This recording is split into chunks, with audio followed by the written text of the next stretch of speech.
Hey everybody, this is Nakia Brown. Yo, this is Kelly Maine and King Slim. Hello everybody, this is Carla Serenity and I am loving it on CIE Fashion Talk Radio. 1, 2, you hear the clock ticking, tick tock. You about to stop living, tick tock. I want you to remember me, tick tock. But the day don't have no memory. I'm coming. Nobody can stop me, nobody can hold me, nobody control me. I'm coming. I'm here to do my thing, I'm here to bring the pain. I'm never ever gonna change. I'm coming. Nobody can stop me, nobody can hold me, nobody control me. I'm coming. I'm here to do my thing, I'm here to bring the pain. I'm never ever gonna change. Like Tropicana, I got the juice. All for the least, they let the dog loose. Don't make me call up the crew. Hello, you are listening to Kelly LeBrock at CIE Fashion Talk Radio. Welcome to CIE Fashion Talk Radio. I'm your host, Damian Sanders. And once again, you are in the cradle with the babysitter. Now, this is the spot where fashion meets music and music meets fashion, and nothing but the best comes through this show right here. Now, tonight, I got a very special guest, man. This man right here, he is a very talented designer. Everybody in my social media is asking me about him, and I had to get him on my show right now. And I got him on tonight. I got the very talented Geonari Brooks in the house, man. How you doing, dog? I'm doing well, Dan. Thanks for having me. Now, first of all, man, thanks for taking the time for hollering at CIE Fashion Talk Radio. Yes. Well, say that again? Thanks for taking the time for talking to CIE Fashion Talk Radio. Yes, thank you. All day. Now, Geonari, tell us, how were you introduced to the fashion industry? Well, it's crazy because since high school, I was in middle school, is when, I didn't have the nicest clothes, but every, clothes that I had, mom had, I made sure those always well ironed. But how I got to sewing, well, that's when I got fired from my job one time, and I ended up, for that same week that I got fired, I ended up buying a sewing machine, a little $10 sewing machine, just to take my mind off for being fired. But when I bought the sewing machine, it was just to hem up my shirts, and because sometimes I buy shirts, they don't always fit perfectly. And then one time my wife asked me to make her a dress. At first I was iffy about it because I didn't want to do it, but from then on I started trying to do it. Of course the first one wasn't good, but from then on I kept on doing it. The first couple of dresses wasn't that good at all. But now I just kept on doing it, and then now I'm a big believer if someone wants to do something, you just got to keep doing it. You can't try it once and think you're going to get it. Now, doing that, now you said that you kept doing it. Now, really, what really pushed you and motivated you to continue on trying to do it? There's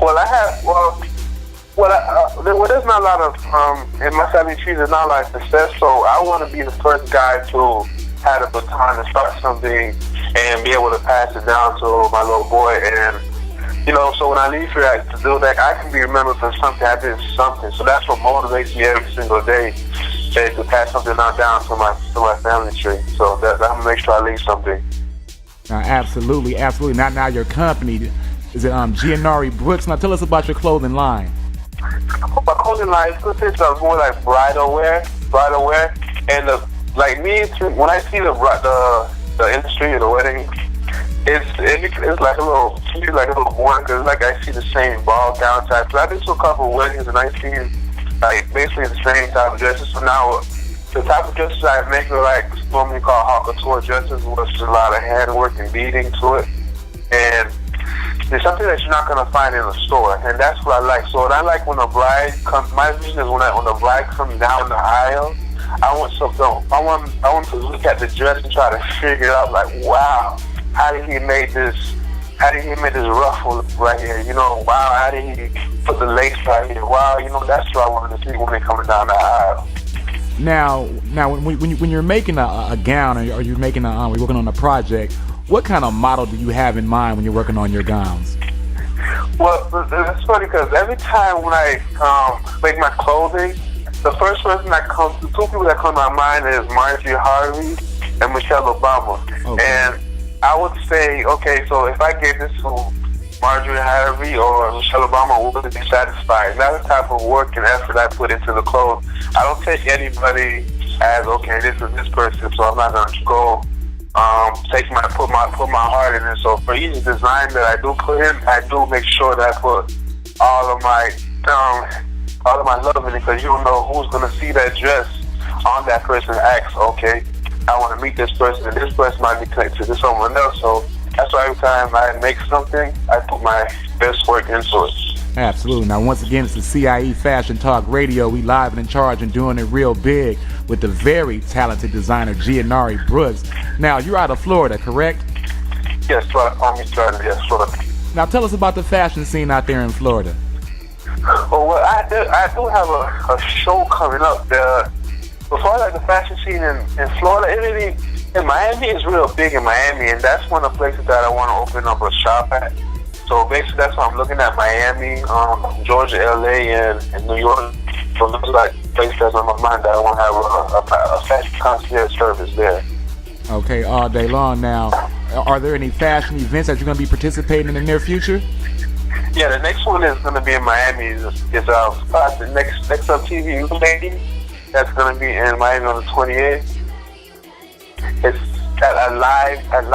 So that thing's going to be live. It's going to be a real nice event from the people actually promoting the event down here in Miami, some big names. Now, you got to make sure you send CIE Fashion some pics so we can show all of our listeners and readers how the event went down. Oh yes, absolutely. Now, thus far in your career, what's been your most memorable moment so far? Oh wow, I think the most, it's a lot of memories. Like when you said that, so much came in my head. But then you see the most memorable. Wow. The one that stands out the absolute most. Ooh. I think it would be this. I made a wedding dress for this lady, and when in the time I think she was like 5 minutes from walking down the aisle, and she had called me and told her that the dress had messed up, and I got there in time, and I had to hand stitch. I had to hand stitch this part of the gown for her before she walked down the aisle. And so I had enough time to go there and stitch this one part of the gown, and of course that made her very happy. So I think that's one of the memories. But when I was under pressure like that, I think it helps me. When I'm under pressure, it helps me. I work a lot more better when I'm under pressure. Now dig that, you saved the day. Yeah, I saved the day. I was excited. The mom was excited as well too. Now, it's a couple of questions I like to ask designers all the time. One of them is, if you could describe yourself in one word, which one would it be and why? I say integrity, because the reason why integrity, because when people want to buy, when someone's buying from me, they don't buy the fabric, they buy from me when they see me. So when I do leave for the house, whatever it is, I always try to carry myself in a fashion show where someone orders from me, they be like, I bought from this guy, and they be like, I know they need this, a real good guy.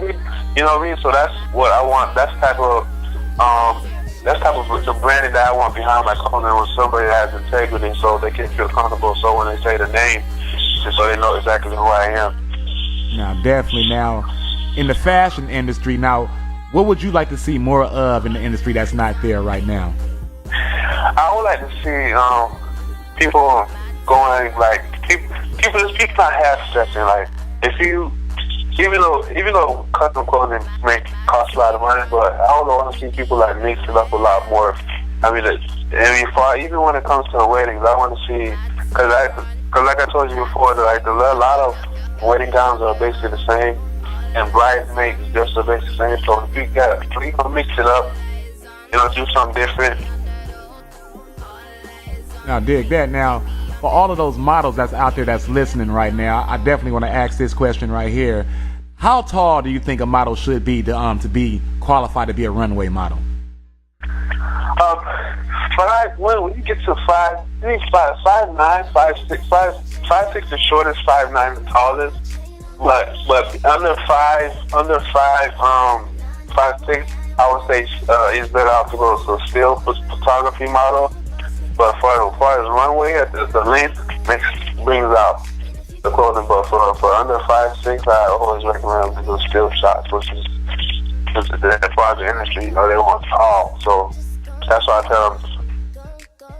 These 5'9", 5'10" or taller. Yes. Okay, absolutely. Now, for the fans that want to get a hold of you or find your work online, how do they go about doing that?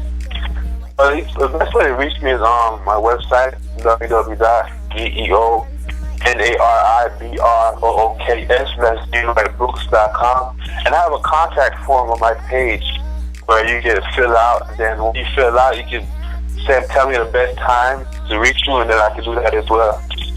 All day long, man. I appreciate you for taking the time to holler on that CIE Fashion. What was that? So I appreciate you for taking the time to talk to CIE Fashion. Oh, thank you. I enjoyed my time. All day long. Ladies and gentlemen, that's Mr. Geonari Brooks. Man, he's doing his thing. He's a very talented designer. Make sure you hit his website and check him out. We support him over here at CIE Fashion Talk Radio 10,000%, and you're going to be hearing a lot more from this brother right here all day long. Once again, I'm Damian Sanders, and you are in the cradle with the babysitter, and you do know